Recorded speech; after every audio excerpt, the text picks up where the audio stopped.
बिस्मिल्लाहिर्रहमानिर्रहीम। अस्सलाम वालेकुम स्टूडेंट्स, कैसे हैं आप सब? होपफुली आप सब खैरियत से होंगे।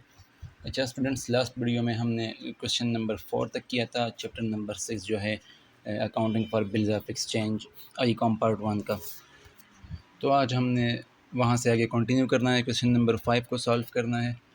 तो क्वेश्चन की पिक्चर मैंने यहाँ पे इंसर्ट की हुई है, अगर बुक में आप देखना चाहते हैं तो बुक में पेज नंबर 176 है, सुहेल अफजल और एम आरिफ की जो बुक है। तो क्वेश्चन को पहले पढ़ लेते हैं।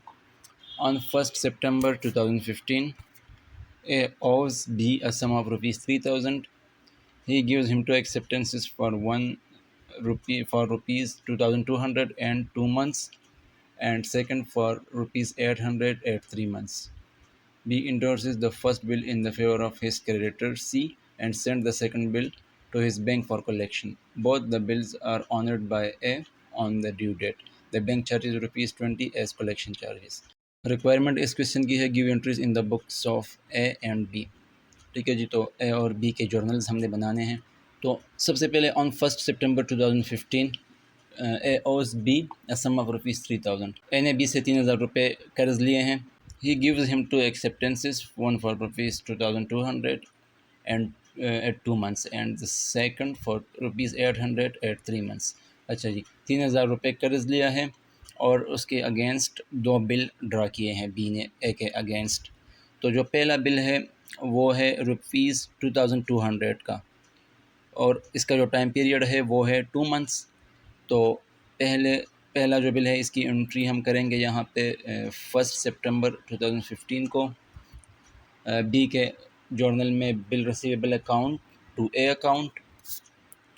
ठीक है, और नरेशन में आप लिख लेंगे acceptance of first bill received for 2 months, amount 2200। ठीक है जी। अच्छा, अब जो ए है, ए के बुक में ये एंट्री कैसे होगी, इसके अगेंस्ट बिल ड्रॉ किया है तो B account debit to bill payable account credit. ठीक है, और नरेशन में आप लिख लें acceptance of first bill given for 2 months। अच्छा जी, अब यहाँ पे अगर हम देख लें तो on 1 September 2015 A owes B a sum of rupees 3000, तो इसकी कोई एंट्री नहीं होगी क्योंकि वो 1 सितंबर 2015 को ये जो ए है वो मकरूज़ है बी का 3000 रुपये का। ठीक है, तो इसकी एंट्री करने की ज़रूरत नहीं है, हम डायरेक्टली बिल की एंट्रीज़ पे जाएंगे। अच्छा जी, ये तो थी पहले बिल की एंट्रीज़। नेक्स्ट जो उन्होंने बताया है यहाँ पे, and second for rupees 800 at 3 months। Second जो बिल इसने ड्रा किया है बी ने वो 800 रुपये का है और टाइम पीरियड उसका 3 महीने का है। ठीक है, तो एंट्री सेम यही आएगी, bill receivable to A account, सिर्फ नरेशन और अमाउंट चेंज होगी। ठीक है, तो बिल रिसीवेबल टू ए और नरेशन में आप लिख लें acceptance of second bill received for 3 months। जो ड्राई है इसकी बुक में भी ये वाली जो एंट्री है ये सेम इसी तरह आएगी, B to bill payable account, सिर्फ अमाउंट और नरेशन चेंज हो जाएगी। यहाँ पे भी हमने अमाउंट नहीं लिखी तो लिख लेते हैं यहाँ पे 2200। ठीक है, तो B to bill payable account और नरेशन में आप लिख लें acceptance of second bill given for 3 months, क्योंकि इसका टाइम पीरियड 3 महीने है।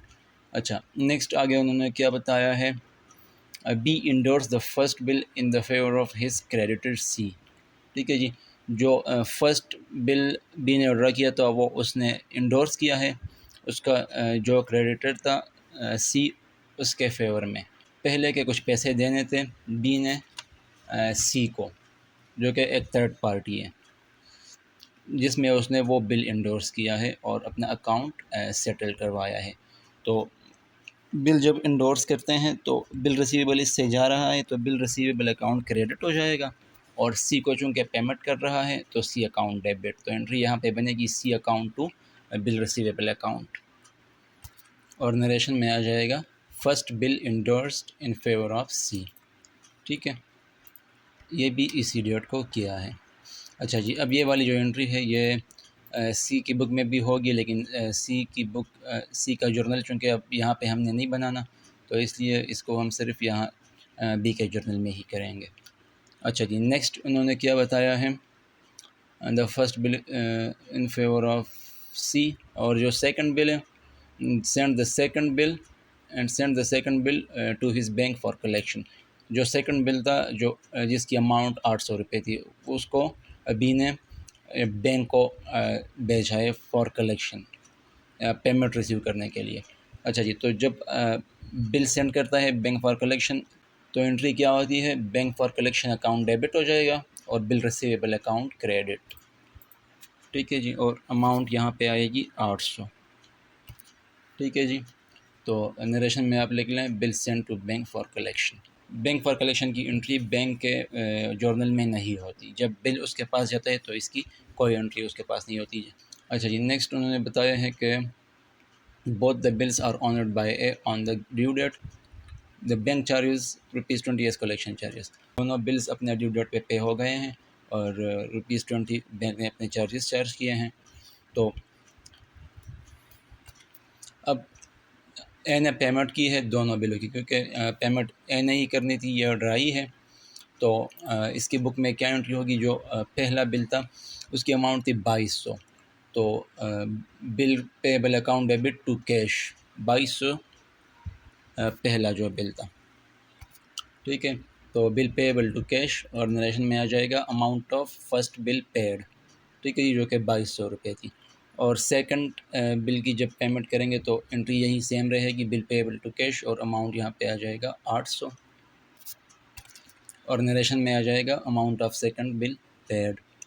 अच्छा जी, तो जब इसकी पेमेंट बैंक को कर ली है इसने, ए ने, जो बिल बी ने बैंक को सेंड किया था कलेक्शन के लिए, तो इसकी एंट्री यहाँ पे होगी जब बैंक ने कलेक्शन कर लिया ड्यू डेट पे, यानी कि 4 दिसंबर को।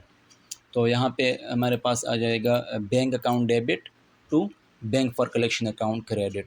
ठीक है जी, क्योंकि अमाउंट ऑब्वियसली इसके बैंक अकाउंट में जा रही है, जो बी है, ड्रावर जो है। तो bank to bank for collection account और नरेशन में आ जाएगा amount of bill received by bank, या आप सिंपली लिख ले bill collected by bank. Amount इसकी 800 है। ठीक है जी, अब बैंक ने अपने चार्जेस भी चार्ज किए हैं ₹20 कलेक्शन चार्जेस।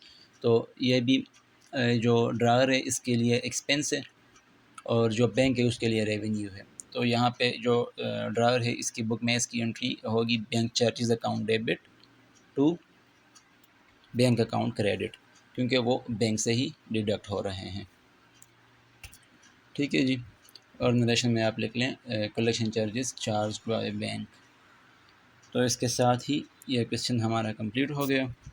तो होपफुली आपको सारी चीज़ें समझ आ गई होंगी। अगर फिर भी आपको कहीं पे कन्फ्यूजन है तो आप कमेंट में पूछ सकते हैं। तो अगर आपको वीडियो अच्छी लगी हो तो वीडियो को लाइक करें, और अगर आप चैनल पे न्यू है तो चैनल को भी सब्सक्राइब करें और साथ में बेल आइकन को भी प्रेस करें, ताकि आने वाली हर नई वीडियो की अपडेट आपको मिलती रहे। तो नेक्स्ट वीडियो में हम इंशाल्लाह क्वेश्चन नंबर 6 को सॉल्व करेंगे। तो मिलते हैं इंशाल्लाह फिर नेक्स्ट वीडियो में। अल्लाह हाफ़िज़।